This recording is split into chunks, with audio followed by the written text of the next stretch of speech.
అనగనగా ఒక ఊరిలో ఒక అవ్వ ఉండేది. ఆమె ఒంటరిగా జీవిస్తూ ఉండేది. ఆమె పక్కనే ఉన్న ఒక అడవిలో పండ్లు తెచ్చుకొని జీవనం సాగిస్తూ ఉండేది. అలా గడుస్తుండగా ఒకరోజు రాత్రి అవ్వ నిద్రపోతూ ఉంది. ఆ అడవిలో కొన్ని దోమలు కూడా నివాసం ఉండేవి. ఒకరోజు కొన్ని దోమలన్నీ కలిసి ఒక సమావేశం అయ్యాయి. ఆ సమావేశంలో ఏం మాట్లాడుకుంటున్నాయో మీరే చూడండి. దోమల రాజు ఈ విధంగా మాట్లాడుతుంది.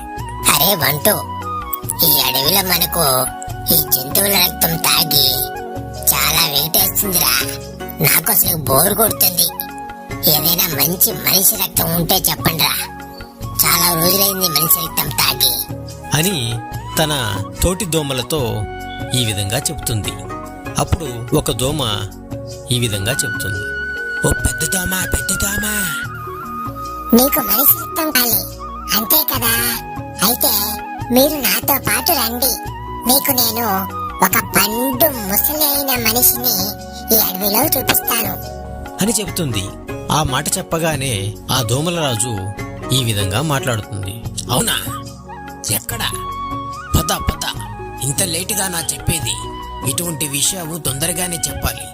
నాకు మనిషి రక్తం తాగి చాలా రోజులైంది. ఈ అడవిలో జంతువుల రక్తం తాగి బోరు కొట్టేస్తుంది.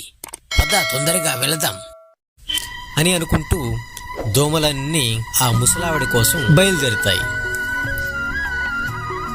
అలా బయలుదేరి ఆ అవ్వ ఇంటి వద్దకు చేరుతాయి.